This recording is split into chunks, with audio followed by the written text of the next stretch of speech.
Salut à tous les abonnés, salut à tous les nouveaux, tous les anciens abonnés et bienvenue dans cette vidéo.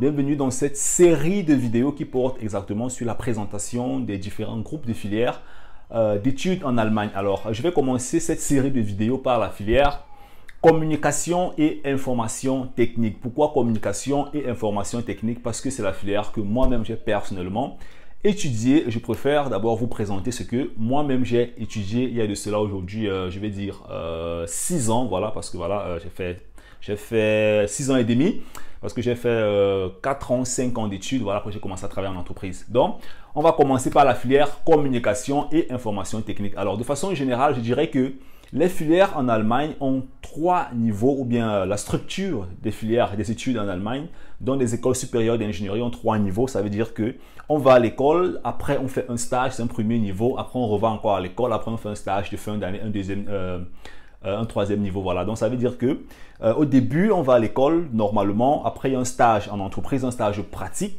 après on revient encore à l'école, on fait encore un stage pratique qui permet justement de finir ses études dans le diplôme de fin d'études et qui est beaucoup plus orienté vers la pratique, voilà, parce que quand on fait une filière d'ingénierie, il est vraiment important d'être en contact avec la pratique qu'on a apprise exactement à l'école. Et c'est ça qui fait justement la beauté des études en Allemagne, parce qu'on entre vraiment en contact techniquement, pratiquement en industrie avec ce qu'on apprend à l'université.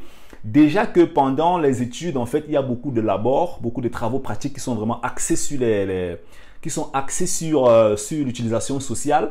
Ça veut dire que nous, quand on était par exemple au premier semestre ou en première année, on nous donnait par exemple des exercices tels que programmer une machine à café, ou programmer une machine à laver, ou programmer par exemple un feu. Voilà, quand on marche dans la circulation, il y a des feux, le feu vert, le feu rouge, ainsi de suite. On vous demande de programmer des trucs comme ça.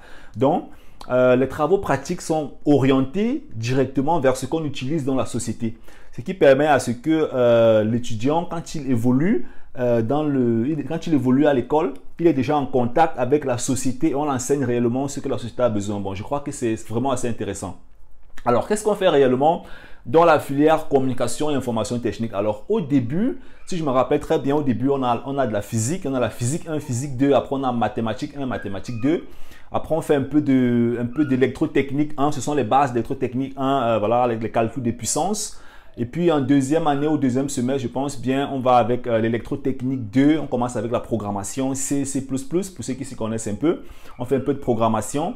Après, on va au troisième semestre. On commence avec des labors déjà vraiment appuyés, des travaux pratiques qui sont vraiment lourds. Après, plus tard, on évolue, on appuie maintenant avec encore l'électrotechnique 2 ou l'électrotechnique 3. Ça veut dire qu'on entre vraiment dans des calculs costauds et dans des simulations avec des logiciels tels que LT-Spice, P-Spice, des travaux pratiques qui sont vraiment déjà un peu plus intéressants que ceux du premier semestre, parce qu'on parle du fait que l'étudiant déjà a une certaine base, il comprend déjà, et puis les travaux pratiques sont encore de plus en plus costauds. Alors maintenant, vers le 5e semestre comme ça, 6e semestre, on entre déjà dans ce qu'on appelle Nachrichtentechnik, ça veut dire en fait c'est les télécommunications, parce que le but de cette filière, c'est justement, le but c'est d'amener des gens à faire dans des télécommunications ou bien à travailler dans des entreprises qui traitent des signaux. Alors l'entreprise dans laquelle je travaillais par exemple, ils développent des vidéos, des caméras vidéo qui ont pour but en fait d'aider des chauffeurs à détecter quand les passagers en fait sont en train de traverser la route. Ça veut dire que la caméra a un champ, de répertoire, elle émet des signaux et à partir de ces signaux, on peut détecter si un être humain est en train de marcher. Ça donne un signal en fait soit au chauffeur de la voiture, ça fait un stop automatique, voilà. Un stop automatique où ça dit au chauffeur de la voiture, voilà, attention, il y a un passager, il y a un obstacle, là tu dois freiner, ainsi de suite. Donc ce sont des utilisations comme ça qui sont en fait rattachées à cette filière, mais il y a encore plusieurs autres domaines. Il y a des gens par exemple qui ont fait communication et information technique qui sont retrouvés en train de faire programmation. D'autres ont fait communication et information technique qui sont retrouvés en train de faire dans le hardware, le développement des circuits électroniques. D'autres ont fait communication et information technique qui sont retrouvés en train de faire voilà, dans la physique. Ça dépend en fait, ça dépend de ce que chacun aimerait par exemple développer. Donc il y a beaucoup de secteurs et le fait d'avoir étudié cette filière ne veut pas dire que tu vas automatiquement travailler dans cette filière. Non, tu peux faire communication, information technique, tu te retrouves en train de faire dans l'économie. Mais une économie qui est beaucoup plus rattachée à la technique, communication et information technique. Donc ça veut dire que, voilà, et en fin d'année, il y a un stage un stage ou une thèse, qu'il faut écrire une thèse pratique, on va te dire, ok, par exemple, développe on te donne un projet bizarre. Développe par exemple une utilisation qui permet de faire ceci, cela.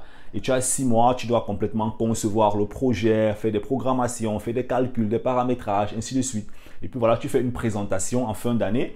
Et cette présentation-là qui te permet voilà, d'avoir la note et après tu vas recevoir ton diplôme. Dès que tu reçois ton diplôme, tu peux décider, voilà, soit je fais master, soit je vais travailler. Alors, depuis un certain temps, la plupart des personnes qui ont un bachelor, voilà, à la fin c'est un bachelor en fait. Quand tu finis, après 3 ans et demi, tu as ce qu'on appelle un bachelor. Voilà, dès que tu as ce bachelor, tu es déjà prêt, tu peux travailler. Alors moi, je commence à travailler avec le bachelor, c'est après que j'ai fait un master en économie.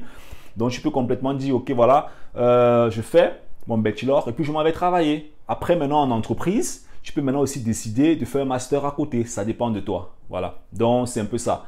Et en gros, je dirais en fait que c'est une filière qui est intéressante. Elle est très bonne. Elle ouvre beaucoup de portes dans le secteur de l'emploi en Allemagne, notamment dans le secteur de l'automobile, dans le secteur technique, par exemple des machines à laver, des cafetières à programmer, un tas de choses en fait. Tout ce qui est technique, programmation, circuit électronique, dimensionnement et tout ça, ça t'ouvre en fait des portes dans ce domaine. Hein. Tu peux travailler dans des entreprises qui développent des produits techniques pour l'Afrique, pour l'Asie. Tu peux travailler en coopération avec des entreprises aussi en Asie en tant que, c'est pas trop, tu fais dans la clientèle. Donc, il y a beaucoup de secteurs que tu peux vraiment apprendre où tu peux réellement te développer. Donc, voilà, c'était un peu tout pour cette filière que j'ai étudiée. J'espère que voilà, j'ai résumé un peu en gros. Je ne vais pas vraiment entrer en détail dans certains points. Ça, on va le voir encore dans les prochaines filières que je vais présenter dans les prochaines vidéos. Et voilà, donc je suis arrivé à la fin de cette vidéo. J'espère que tu as plu, c'est le cas. Alors abonne-toi dans la chaîne YouTube, laisse-moi bien sûr un pouce en l'air, active la cloche de notification pour ne plus manquer mes prochaines vidéos. Tu es exactement à la bonne place. Si tu es hors de l'Afrique et tu aimerais venir en Allemagne, ou bien si tu es déjà arrivé en Allemagne, tu es en train de te chercher, comme on dit souvent chez nous. Donc si tu es hors de l'Afrique et tu aimerais venir en Allemagne étudier, tu es exactement à la bonne place. Abonne-toi. Il y aura beaucoup de contenu dans ma chaîne YouTube. Je vais exactement présenter ces informations en faisant une relation à ma propre vie. Voilà, je suis arrivé comme étranger, je suis arrivé, je me suis scolarisé, j'ai commencé à travailler comme ingénieur. Donc je crois que mes expériences seront réellement des trucs pratiques et concrets dont tu auras exactement besoin. C'était le Focus en ensemble. Bye bye.